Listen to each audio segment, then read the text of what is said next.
লক্ষ্য করে দেখুন কত সুন্দর চমৎকার একটি ছবি, কিন্তু নিচে একটু খেয়াল করে দেখুন ওই যে যেখানে টিক চিহ্ন দিয়ে মার্ক করা আছে, যে ডিভাইস দিয়ে ছবিটি তোলা হয়েছে সেই ডিভাইসের একটি লগো চলে আসছে।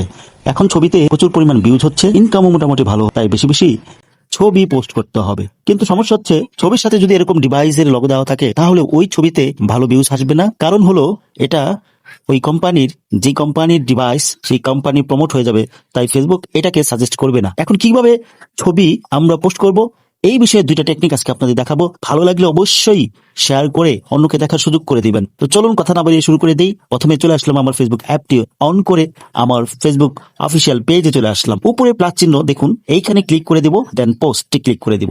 নিয়ে আসবে আমাকে আমার মোবাইলে থাকা গ্যালারিতে ছবি। এই ছবিতে আমি যে ছবিটা পোস্ট করব সেই ছবিটা আমি সিলেক্ট করে নিব। লক্ষ্য করে দেখুন ছবিটার নিচে কিন্তু লগোটা আছে, এই লগোটা আমি অবশ্যই রিমুভ করে দিব। এটা দুইভাবে করা যায়। তো প্রথমটার জন্য উপরে সাদা এই যে দেখুন এডিট লেখা, এখানে ক্লিক করে দিলাম, দেন এরকম একটা ইন্টারফেস চলে আসবে। উপরে ডান পাশে বড় হাতের এবং ছোট হাতের এ লেখা আছে, এখানে ক্লিক করে দিব। মোবাইলের কিবোর্ডটা চলে আসবে, আমরা যেখানে মোবাইলে লিখি এখান থেকে আমি কি করব, ছবি সংক্রান্ত ছোট্ট একটি লেখা, সুন্দর চমৎকার এই ধরনের লেখা লিখে দিতে পারি, অথবা আমি এখানে ইমোজি ইউজ করব। তো কিভাবে ইমোজি ইউজ করছি দেখুন, এই যে এখান থেকে আমি লাভ যে ইমোজি আছে এখানটাই আমি লিখে দিলাম, টেনে এনে বসিয়ে দিব। এখন কিন্তু লোগোটা আর দেখা যাচ্ছে না। তারপরে কি করব, ডানে ক্লিক করে দেব। ডান করলে কি হয়ে যাবে, নির্দিষ্ট ডিভাইসের যে লোগোটা আছে সেটা দেখা যাবে না। আরেকটা পদ্ধতি আছে, এটার জন্য আমি দেখুন এই যে নিচে ক্রপ লেখা আছে, এখানে ক্লিক করে দিব, দেন দেখুন এরকম চলে আসবে। এখন দুই আঙ্গুল দিয়ে দেখুন যেখানে লগোটা আছে, ডিভাইসের লগোটা দেখা যাচ্ছে, এই দুই আঙ্গুল দিয়ে উপর নিচে থেকে একটু টেনে আমি কি করব, এই একটুখানি উঠিয়ে দিব যাতে লগোটা ঢেকে যায়, না দেখা যায়। তারপরে উপরে থাকা ডানে একবার ক্লিক করব, লগোটা আর দেখা যাচ্ছে না দেখুন এই যে। এরপরে আবার এই যে নীল যে ডান লেখা এখানে ক্লিক করব। তারপর আমাকে এখন ছবিটা পোস্ট করার জন্য আমাকে মূল পেজে নিয়ে আসছে। এই যে দেখুন এখানে আমি কি করব, ছবি পোস্ট করার জন্য যা যা করা দরকার, প্রথমে চমৎকার একটি ক্যাপশন লিখবো, ক্যাপশনের সাথে একটা ইমোজি, অবশ্যই ইমোজি দিয়ে দিব।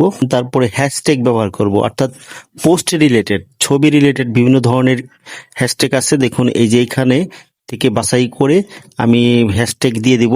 তারপরে কি করব, আমার পেজটাকে এই যে @ অফ দিয়ে এটাকে মেনশন করে দেব, পেজটাকে মেনশন করে, অথবা আপনি চাইলে অন্য কাউকেও মেনশন করতে পারবেন। তারপর দেখুন উপরে থাকা অ্যালবামে ক্লিক করে দিয়ে আগে থেকে তৈরি করা আমার অ্যালবামে হক্স পিকচারে অ্যাড করে দেবো এটা। দেন এইখানে লোকেশনটাকে আমি অ্যাড করে দেবো, লোকেশন ঢাকা বাংলাদেশ অ্যাড করে দিলাম। তারপরে আমি এই যে ফিলিংস অ্যাক্টিভিটি, এখানে বিভিন্ন ধরনের বিভিন্ন ক্যাটাগরির আপনার ফিলিং অ্যাক্টিভিটি আছে, আপনার পছন্দ অনুযায়ী এখান থেকে যে কোনো একটি সিলেক্ট করে দিয়ে দিবেন। ফিলিং অ্যাক্টিভিটি বলতে আপনি কোন মুডে কি অবস্থা আছেন এটাকে বোঝায়, তবে আপনি যে মুডে থাকেন না কেন পজিটিভ ফিলিংস অ্যাক্টিভিটি দেওয়াই বেটার। এখন ফাইনালি এখন আপনার এটা পোস্ট করা উপযুক্ত হয়ে গেছে। উপরে ডান পাশে নীল লেখা পোস্টে ক্লিক করে এটা পোস্ট করে দিবেন। ধন্যবাদ, ভালো লাগলে শেয়ার করে অন্যকে দেখার সুযোগ করে দিবেন। নতুন নতুন তথ্য পেতে আমার সাথে যুক্ত থাকবেন।